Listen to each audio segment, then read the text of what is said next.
So I read a headline the other day that kind of got to me a little bit. It said that former President Jimmy Carter told his son Chip that he was just trying to hang in there and make it to vote for Vice President Kamala Harris. And it really got me to thinking about a lot of things, all the great things that Jimmy Carter has done for this country. And on his way out, he's still thinking about the good he can do for this country on his way out. Jimmy Carter was president when I was born in 1980. He got voted out that year. So just like the first 6 months of my life, Jimmy Carter was president. I don't remember him being president, obviously. My first memory of seeing a president on TV would be Ronald Reagan. And he was not a popular guy in my house at all because my parents were big fans of Jimmy Carter. And they felt like that he was the better man for the job. They felt like he was one of us because he came from our part of the world. He come from humble beginnings, worked his way up, and he was one of us walking around in the White House with a t-shirt and a pair of jeans on. My mom had a picture of him sitting behind the Oval Office desk with a t-shirt and a pair of jeans. And she used to point to that picture and say, that's the kind of guy we used to have leading us, and now we have this phony actor. We've never been a fan of actors and celebrities trying to be politicians, and especially trying to be presidents. But the whole thing got me to thinking about just how twisted things have gotten over the years. When I was growing up in the 80s, no, my family wasn't fans of Ronald Reagan, but we still went to church every Sunday. I was brought up in church. We were brought up to be respectful towards Ronald Reagan, even if we didn't like him. And I just remember all those sermons I heard as a kid and all the warnings that the ministers made to me. I remember hearing that I would give an account for every idle word I spoke out of my mouth. My preacher loved that line. You're going to give an account for every idle word you have, every idle thought. You're going to stand before God one day. Everything that was done in secret is going to be brought out in the open, and you're going to have to give an account for it. You're going to have to face accountability one day.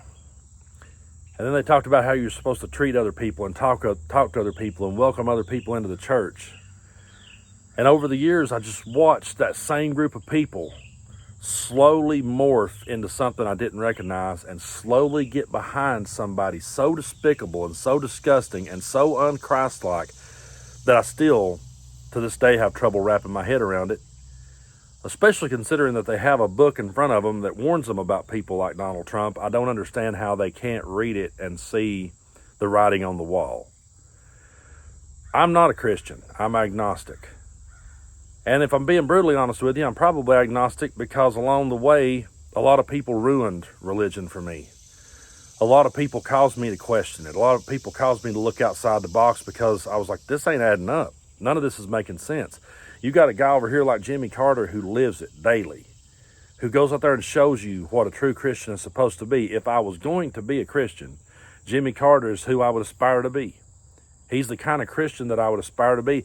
And I've never really heard Jimmy Carter, throw it in people's face. I've never heard Jimmy Carter really sit and preach to us about how we should be living.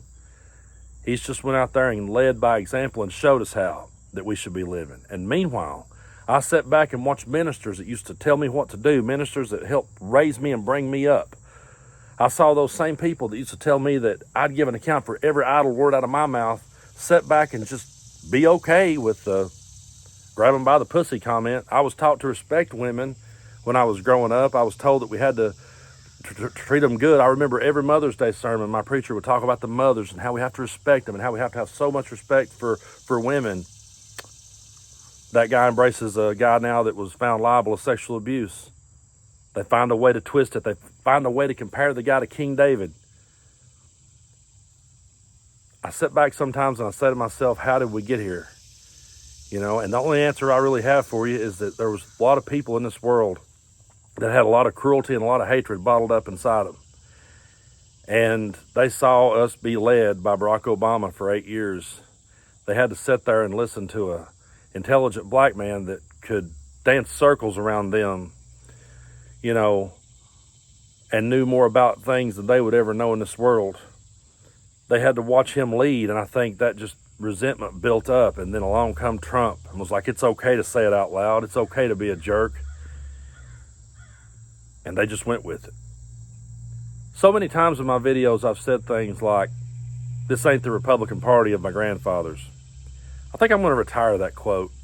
I'm beginning to say to myself, maybe it was. Maybe this is how they were the whole time, and maybe our grandfather's generation just had a little bit more decency to not say it out loud, because everybody just rolled with it. Everybody just went with it. And everybody sat back and found a way to ignore all the good that Jimmy Carter did. I don't necessarily hear people on the right really demonize Jimmy Carter. They don't necessarily do that. I've saw a few. They don't really do that as much as they do just stay quiet about it. They just don't say anything. They just kind of sit there like crickets and just, They don't acknowledge the Christian life that he's led. They don't acknowledge the good that he's done. They don't acknowledge the way that he treats other people. And you never hear Trump ever say a kind word about anyone. You never hear him say a kind word about anyone. Everyone is an enemy. Everyone is out to get us. Everything is to be feared. Everything is to be hated. Everything is radical. Everything's extreme. He runs down this country constantly, and he's got a crowd sitting there cheering it on. And the most sickening part to me is the ministers in this part of the world that will get behind it and pump their fist right along with it. And they see a grifter too. And they take that act to their pulpit.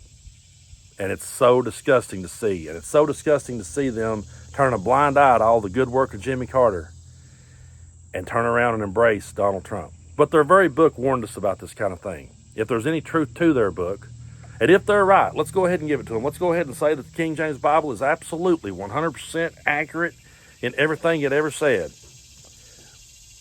I would be very nervous when those clouds split and Jesus stepped out on the sky if I were you. Because there's not a verse of scripture anywhere in that book that says there'll be a rich billionaire in the West that will rise up and he will save Christianity and he will install it in government.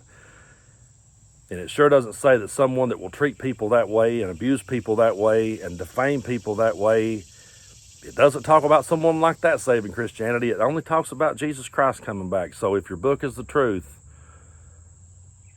you might want to dig in and read it a little bit harder. And you might want to go over and examine Jimmy Carter and realize that that's the way you're supposed to live. And you know what? If more of you would live like Jimmy Carter, maybe people like me would have stuck around. I definitely could have hung in that club if more people would have been like Jimmy Carter. But as I grew up, I realized that more of them was loving getting to morph into Donald Trump. And that's why, I'm an agnostic.